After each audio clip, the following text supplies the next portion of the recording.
If I was to, well, I guess if my great-grandmother um, was able to come back for some reason and stroll through the house and come across an old note that I had written maybe one evening to Jordan, and it simply said, "Hey, son, the internet's out, so no Netflix and chill tonight. Go ahead and use my card to order DoorDash for dinner. My cell phone charger isn't working right, so I'm going to run to Walmart and pick one up, and I'll be right back." That would be absolutely Greek to my great-grandmother, would it not? She'd probably pick up that I'm providing dinner some way through a DoorDash or something, and then I'm headed to town. That's about all she'd get out of it. Maybe she'd smile knowing that I'm providing dinner in some crazy way for my kiddo. You have to put things in context for the people that are listening. Most of us know the story. The younger son decided he wanted to set out on his own and live the way he wanted to live. That's another thing. Prodigal doesn't mean that you went away. Prodigal, literally defined, is a spendthrift, someone that wastes money and just spends it on all kind of stuff, right? So I guess you could be a prodigal Christian, or sometimes in my life, prodigal farmer. But he left with the land that his dad had blessed him with. Land was hard to come by over there, y'all. Remember, they just marched through the desert generations before leaving Egypt. And, man, 290 miles long and about 85 miles wide. That ain't a whole lot of land for 2.5 million people. So a little parcel held value. His dad didn't anyway, and we know how it went. He went off and sold it, spent all his money, ended up in the pig pen, and got to thinking, man, I'm just going to go back to my father's house and be a servant. That's all I want to be. Well, we take it as that, and we hear the father runs to him, and everything's great, made up, all is well.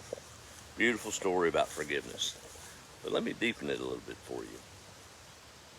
As Jesus told this story, the ones that were listening, they understood what DoorDash meant in context. They understood what Walmart was and cell phone. They could have read that note because he was talking in their terms of the day. You see, there's a ritual that was called kazaza.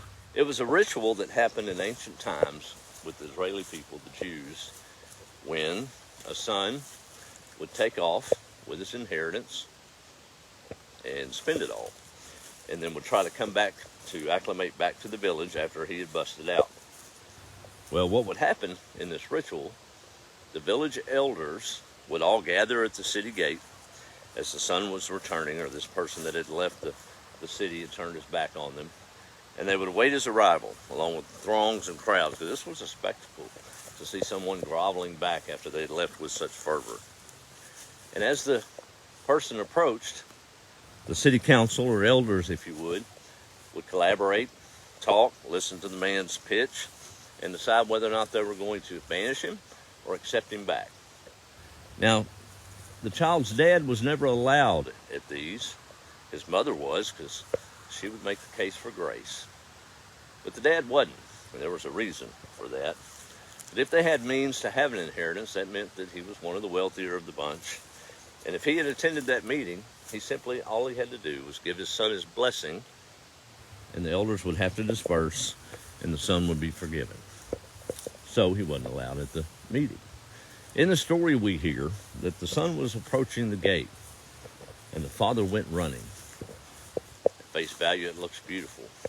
But when you realize that the father broke all tradition and found another way out of the city in his robe as a prominent man full of etiquette, they weren't allowed to run. That was frowned upon. I guess in our old country terms, that was acting like a bubba, and just not good sense. So here a dad was breaking every tradition at the risk of shame because he loved his son that much. And he knew that he must reach his son at a distance to bless him, to prevent his ultimate banishment at the city gates. It's pretty powerful stuff, y'all. I saw that note in a little different way this week. Makes me look at a lot of things a lot different. Even Christ, just offering it up on that cross for us all, right?